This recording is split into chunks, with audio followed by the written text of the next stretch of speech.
Okay, you guys, today I want to demonstrate how to set up proper gain structure on a mixer and also how to connect your compressor into your mixer.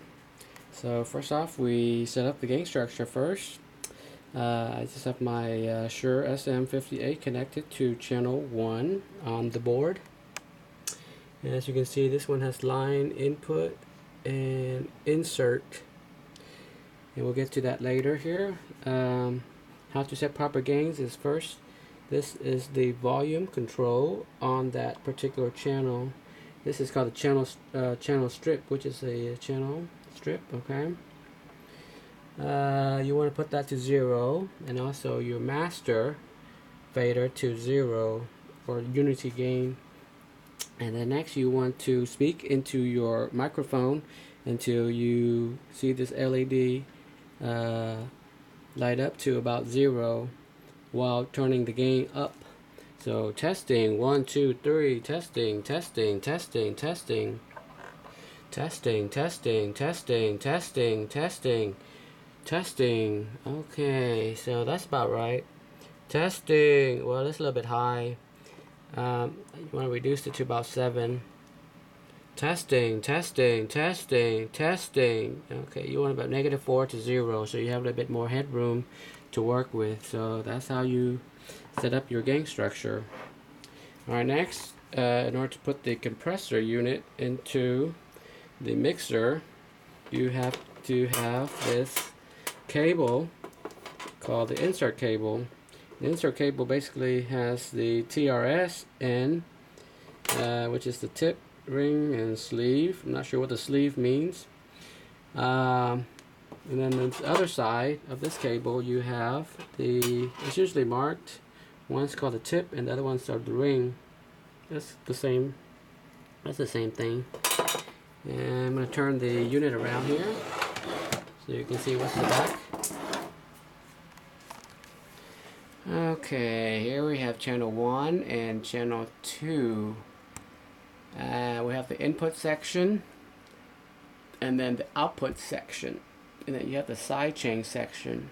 The sidechain is used to connect a parametric equalizer, which we don't have in this I guess tutorial, so don't worry about that. And then we have here, which is the +4, or well, I guess this is +4, and then you press that in, then it's the -10, which is for like regular consumer level stuff. But usually I do the +4 since most of my gears are pro audio stuff. Alright, first you're gonna get your tip. This is the tip, and that goes through the input. Tip is input. Okay, you hear a little snap there. And then here you have the ring, which will go to the output of the unit. Okay, I'm going to turn this unit around.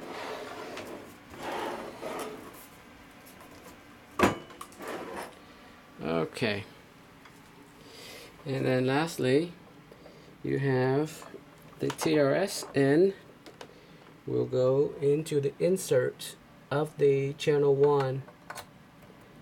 There you go, and there you have it. The compressor here, these are the features of the compressor. You have the expander gate, which is your noise gate level, which basically means that there's like noise in your room, like people whispering and stuff. So you probably don't want to pick up the recordings of all these whispers or the fan noise or whatever noise. So you're going to turn this thing up until it's red. See, this is when your unit starts working. You probably want to do like -60 or so, that way you will not pick up any floor noise. And then on this ratio here, you probably want to put that 1.6 to 1. Can you see that? There you go. And then the threshold, you probably want to go up until you start to hear something. I usually just put around 0. And then the compressor, oops, not seeing anything. The compressor, you want to do about 2 to 3. 2 to 3 ratio, just depending on how compressed the signal you want. Usually for lead vocals you want to do 2.5 to 3. You don't want to squish it too much. And then usually on the attack and release, I just set it to these automatic here, so it does it for you. And then the output gain, I set it a little bit too high. The higher you put, the louder it gets, of course. And this is your limiter. Basically you don't want to go above this line, so you set like a limit.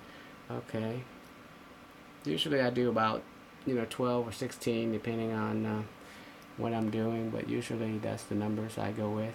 There you go, there you have it. Hope you find that useful or helpful. Alright, peace.